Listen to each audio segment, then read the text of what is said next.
Mon Seigneur et mon Dieu, je crois de tout mon cœur que tu es ici, que tu me vois, que tu m'entends. Je t'aime, je t'adore, je te demande pardon. Je veux prier, mais surtout te laisser prier à moi. Glisse dans mon cœur tes paroles et tes silences. Marie, ma mère immaculée, Saint Joseph et mon ange gardien, accompagne-moi toujours en chemin.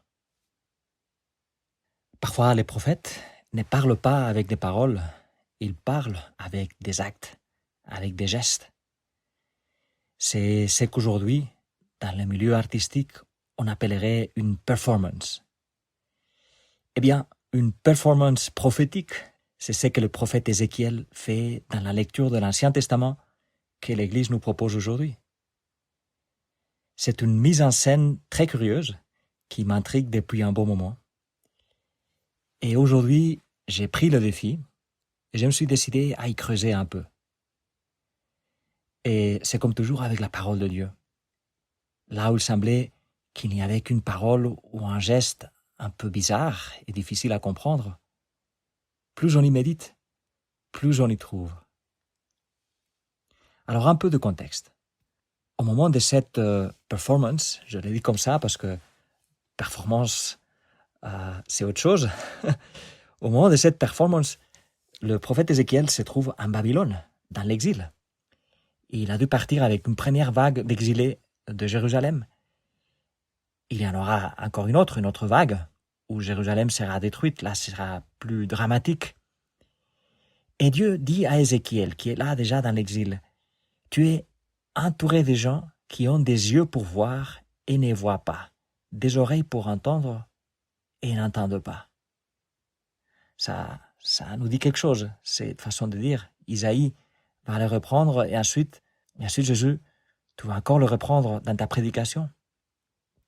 Alors déjà là, avec Ézéchiel, c'est comme si Dieu ne savait plus quoi leur dire à ces gens-là pour leur faire comprendre. Mais leur faire comprendre quoi, tu me diras? Eh bien, leur faire comprendre ce que c'est que cet exil. Déjà, pourquoi sont-ils dans l'exil? C'est pas un petit accident diplomatique. C'est pas juste un truc pour quelques mois, voire quelques années. Ils doivent comprendre qu'ils ne vont pas rentrer à la maison bientôt, que Jérusalem va être détruite et que le roi va être humilié, qu'ils seront loin pendant 70 ans, c'est-à-dire 3 générations, parce que anciennement les générations étaient plus courtes, les gens vivaient moins longtemps. Donc, tu veux leur convaincre qu'ils doivent se débarrasser de toute leur sécurité. Pourquoi l'exil? Pourquoi ils doivent se débarrasser de ces sécurités? Parce que ils avaient oublié Dieu. Ils avaient les temples, ils les fréquentaient même. Ils étaient fiers d'être le peuple élu. Mais en fait, leur cœur était loin de Dieu. Ils se croyaient déjà sauvés. Ils n'avaient plus soif de Dieu. Ils étaient devenus des embourgeoisés. Aujourd'hui, pensons à toi et moi, parce que la Bible n'est pas là pour nous raconter des histoires passées, mais pour nous parler de nous-mêmes. Aujourd'hui, ce serait le christianisme bourgeois. La foi, ou plutôt le manque de foi de ceux qui accomplissent une série de choses, qui se croient plus ou moins en règle avec Dieu, comme si on pouvait l'être, comme si on pouvait être en règle avec Dieu. Mais des gens dont le cœur ne brûle plus. C'est la foi des gens respectables, de ceux qui sont plus ou moins tranquilles avec leurs prières et leurs coutumes, mais qui ne sont plus des disciples. Ils sont de ceux qui n'allument plus le feu de l'amour de Dieu autour d'eux.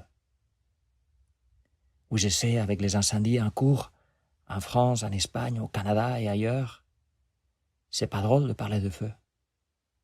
Et on prie en ces moments pour tous ceux qui ont été touchés par ces incendies, par tous ceux qui se donnent de la peine pour les éteindre, pour aider. On est avec vous en union de prière. Mais bref, si je parle de feu, c'est parce que Jésus en parle bel et bien. Il ne s'agit pas du feu qui détruit les forêts. c'est le feu qui purifie le cœur de tout ce qui les rend autosuffisants, de tout ce qui les rend insensibles aux cris de pauvres, des pauvres économiquement et encore plus important, des pauvres existentiellement. Alors le risque pour ces exilés, c'était de rester dans leur embourgeoisement.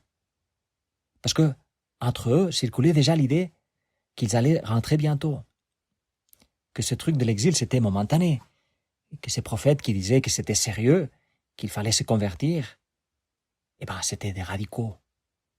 Il faut quand même pas exagérer. Et c'est là, Seigneur, que tu demandes à Ézéchiel de faire sa performance. Tu lui dis de faire son sac, comme doit le faire quelqu'un qui part comme un exilé. Aujourd'hui, ce serait comme quelqu'un qui doit quitter sa maison d'urgence parce qu'il y a justement un incendie ou une autre catastrophe naturelle qui approche, un volcan, un ouragan. Donc il doit préparer son sac, c'est-à-dire ce qu'il pourra porter avec soi sur son dos. Et à l'époque, il n'y avait pas les valises avec des roulettes. Donc il prépare son sac et ensuite vient la partie la plus surréaliste de la performance. Au lieu de lui demander de sortir par la porte de la maison, tu lui demandes, Seigneur, de percer un trou dans les murs et de sortir par là. Alors, imagine-toi maintenant que tu es un voisin d'Ézéchiel, là dans un quartier modeste de Babylone, parce que c'était des exilés, ils n'habitaient pas au 7e arrondissement. Tu es là dans ta maison et tu commences à entendre des bruits de marteau.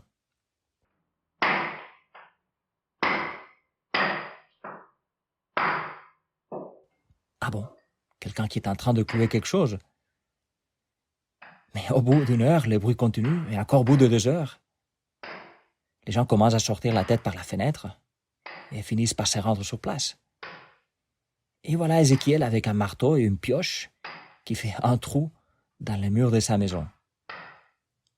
Tu fais quoi? Ézéchiel ne répond pas. Dieu lui a ôté la parole jusqu'au moment où il devra leur expliquer la chose. Les voisins respectent.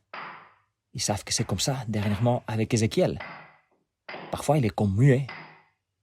Et ils savent que c'est un prophète. Il sait pourquoi il fait les choses. Oh, il ne sait pas, mais Dieu sait. Et justement, Seigneur, je trouve génial comment tu crées les suspens.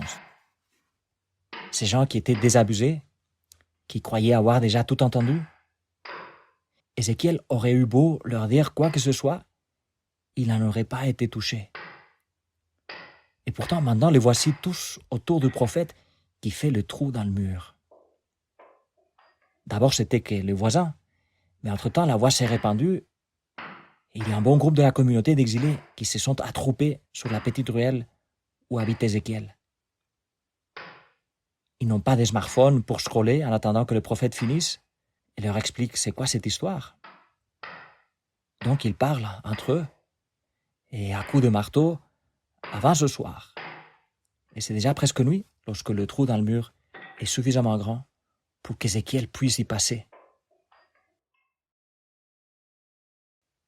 Comme quoi, il s'enfile à travers le trou avec son baluchon. Et là, Dieu ouvre la bouche d'Ézéchiel. Là, il leur explique de la part de Dieu pourquoi il fait ça. Mais nous sommes presque au bout de ces 10 minutes. Et on doit laisser ça pour une deuxième partie, vers fin août.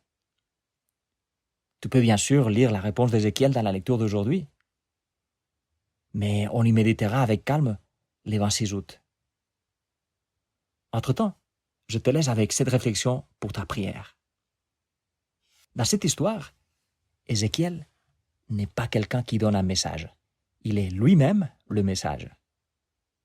Et de toi et de moi, Dieu s'attend aussi que nous soyons nous-mêmes le message.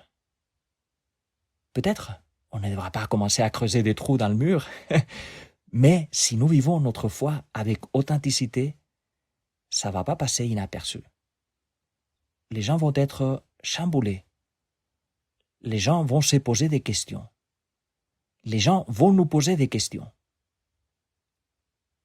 Jésus, je veux être moi-même un message. Mais aussi, ouvre mes yeux pour lire les messages que tu me donnes à travers la vie des autres. Et oui, les autres, leur vie, sera parfois pour nous prophétie, parole qui vient de Dieu, parole qui nous secoue, parole qui nous sort de notre sommeil. Par exemple, quand je vois comme l'autre parle de sa foi sans complexe, quand je vois comme il prie, comme il adore, quand je vois comme il s'occupe des autres sans penser à lui-même, quand je vois comment il patiente face à des choses que moi, elles m'énervent. Jésus, ouvre mes yeux pour te reconnaître quand tu me parles à travers la vie des autres. Même des autres qui n'ont pas la foi et qui pourtant peut-être vont me secouer parce qu'ils sont meilleurs que moi ou parce qu'ils se posent des questions que je ne me suis jamais posées. Seigneur, fais de moi un prophète qui soit aussi à l'écoute des prophètes qui l'entourent, les prophètes de la porte d'à côté. Je te remercie, mon Dieu, de tout ce que tu as semé dans mon cœur pendant ces moments de prière. Fais-les pousser et porter du fruit. Marie, ma mère immaculée, Saint Joseph et mon ange gardien, accompagne-moi toujours en chemin.